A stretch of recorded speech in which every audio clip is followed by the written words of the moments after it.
Tonight, to help ease the pressure on people feeling the pain of rising rents, we are increasing the maximum rates of Commonwealth rent assistance by 15%.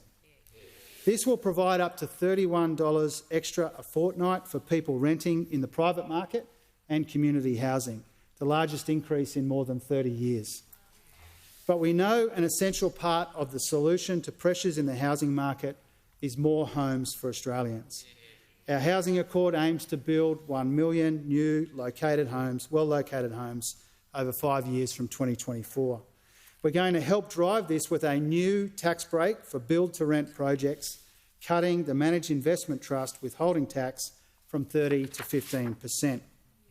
And by increasing the liability cap of the National Housing Finance and Investment Corporation by $2 billion to support more lending to community housing providers.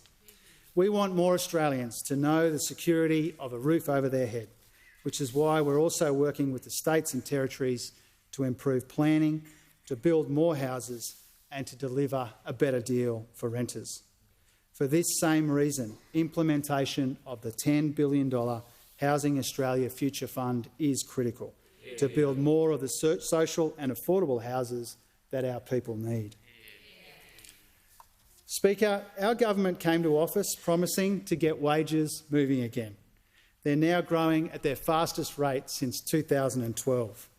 And let's be clear, when it comes to the cost of living, fair wages for workers are not the problem, they're part of the solution. Yeah. Meaningful and sustainable wages growth is a fundamental feature of an economy that rewards people for their hard work. Meaningful and sustainable wages growth is why we've consistently advocated for low-paid Australians so they don't go backwards. The Prime Minister has said it many times, the heroes of the pandemic deserve more than our thanks. They deserve fair pay for their vital work. I'm proud that our budget provides $11.3 billion to fund a 15% increase in award wages for more than 250,000 aged care workers. Yeah. This pay rise will help retain, reward and recruit the hard-working people who care for our loved ones as they grow old. And the message from our government to the aged care workers of Australia is very simple. You deserve every cent. Yeah. Speaker, one of the things that makes this the best country in the world is our shared belief that every Australian should be able to access affordable, reliable health care. But right now, too many are finding it more and more difficult to see a doctor. The costs are too high, the wait times are too long, and the consultation is often too short. Families are being forced into a lose-lose choice between getting the help they need or paying their other bills. This robs parents of peace of mind and it puts families under strain. It means more problems go undiagnosed or untreated. And it means our workforce is not as healthy or productive as it could be and should be. And we want to change that. With new funding to build 8 more of our urgent care clinics so people in regional communities and growing suburbs can see a GP. A further $445 million to enable doctors, nurses and allied health professionals to cooperate for better care. Changes that will make it easier for Australians to get essential services at their pharmacy, like vaccinations. And tonight, Mr Speaker, I am proud to announce, as a centrepiece of this budget, our Labor government will triple the bulk billing incentive. Yeah.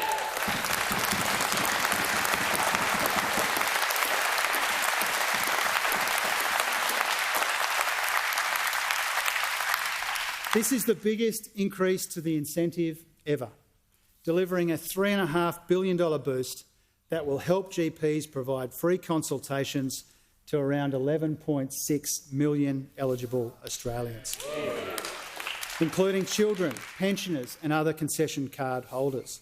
All of this will help take pressure off our public hospitals and emergency departments still feeling the strain of a once-in-a-century pandemic. And it will ensure that for millions of people, the quality of your health care is guaranteed not by your credit card, but by your Medicare card. Yeah.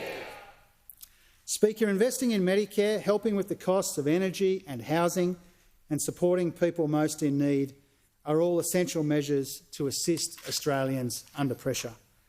But we know the best long-term guarantee of rising living standards and stronger wages and a better quality of life is a growing and productive economy.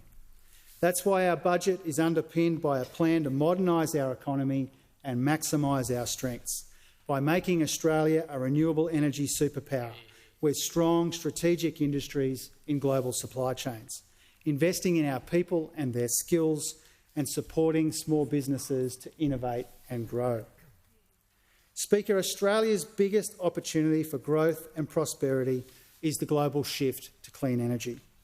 By acting now, our resources, our researchers and our regions can help power the world.